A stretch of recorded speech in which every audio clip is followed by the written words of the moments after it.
Private ledgers for XRP. For what reason was this made? The technology is being used by whom? Today, where is it? Will the pricing in the private and public ledgers be the same? Do private ledgers even use XRP? In this video, I hope to address all of these questions and more. We will also discuss certain rumors and myths. What is true and what isn't will be shown to you. You will understand everything there is to know about XRP on private ledgers by the end of this video. Are you prepared? Come on. Naturally, we began with the guy, the legend, and the myth. Brad Garlinghouse explains the initial motivation for the creation of private ledgers. Introduce that product. After we went live and went to market with one of the biggest banks in the Middle East, we received a call from a very irate Middle Eastern banker who told us to wait a minute. My transactions are visible to others. I do not want my transactions to be seen by others. Look, a public ledger may be used to facilitate transactions and blockchain technology is strong. Would consumers be thrilled if all SCB transactions were recorded on a public ledger, though banks? I will tell you with absolute certainty that the answer is no.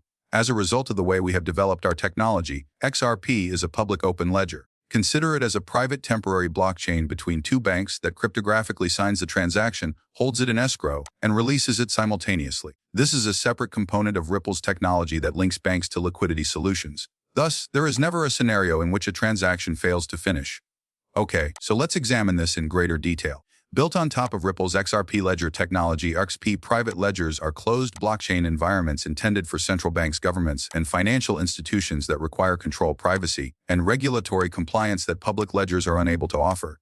These ledgers preserve the fundamental advantages of the XRP ledger's speed, dependability, and interoperability while using permission validators, only trusted nodes, isolated environments, and the capacity to settle transactions at scale for relatively low prices. How does all of this operate? Private ledgers are operated in private. Sensitive financial information is protected since private transactions and account data are hidden from the general public. Tens of thousands of transactions may be processed every second by Scalable, which is significantly faster than most public blockchains and traditional systems.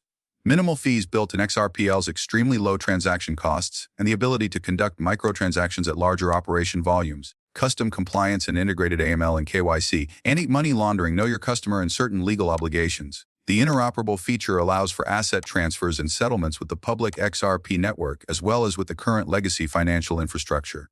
What advantages do banks, central banks, and other private organizations stand to gain from doing this? Control and privacy. With the use of CBDCs for tokenized financial assets, central banks are able to issue and administer central bank digital currencies in a setting that improves security and complies with regulations by shielding transaction data and financial flows from public access.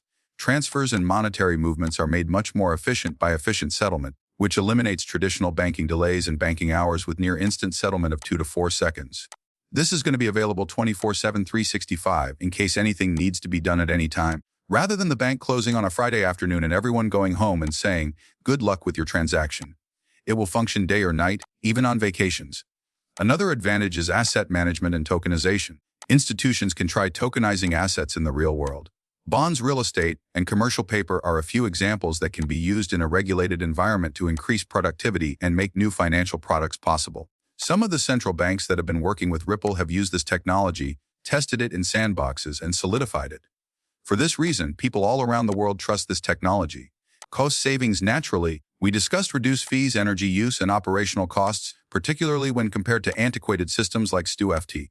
With customizable restrictions, complete auditability, and high security, CBDC Ready is intended to assist governments and central banks in launching their digital currencies. Testing and innovation will follow. Private ledgers provide banks with an R&D platform to test cross-border payments, innovate, and tokenize assets without making internal procedures or private data publicly available. Benefits to the XRP ledger community: adoption, narrative, and legitimacy are all covered in that. As more institutions rely on the XRP ledger, trust in its stability and security grows, which enhances the public's image of the XRP overall. Institutional use of Ripple's technology further validates the underlying XRP ledger and attracts media, regulatory, and investor attention. As financial institutions and central banks grow on the XRP ledger, the private ledger's need for cross-border settlement and interoperability may eventually trickle down to the public ledger, thereby boosting XRP's usefulness and demand as a liquidity bridge asset. XRP is positioned as a cornerstone token in the future of the global financial ecosystem thanks to this institutional infrastructure. Discusses market liquidity and trust security. That should be rather self-explanatory. Fee burn shortage in effect. On a recent live stream, we conducted research on this topic. With the AI, we succeeded. How much burn would you see annually if the XRP ledger took over all transactions globally, we asked. Additionally, if XRP was utilized for each transaction, the maximum burn was approximately 35 or 40 million XRP. Therefore, the burn rate is not going to be a factor in our lifetimes and most likely won't be for many years to come. But simply wanted to provide you with that further information and clarification. Does discuss potential for arbitrage and new asset classes. New trade and arbitrage opportunities may arise from the capacity to transfer tokenized assets between public and private ledgers. Price differences or new institutional-grade tokenized assets based on the XRP ledger community may be advantageous to retail traders. I did want to get right to the next section. Jake Claver explains it to us. Ripple has tested private permission ledgers with institutions which are copies of the XRPL. There isn't another XRP, although they might be derivatives or side chains of the XRPL. Only one XRP exists, since it's less expensive than, say, transferring them between counterparties in a trusted ecosystem. Such transactions between potentially trustworthy counterparties now travel through XRP as the liquidity tool or the DX routes instead of the main net. If the other counterparties lose faith in one another and decide not to retain each other's stable coins, then yes, that liquidity and volume would shift into XRP, which would let the price to rise significantly. Ripple has been experimenting with private ledgers, which these banks have, and we have discussed this with them. There will be a fusion of some kind. I have visited Swell, and we have discussed this with Ripple. I directly asked David Schwartz this question. For XRP, there aren't two ledgers.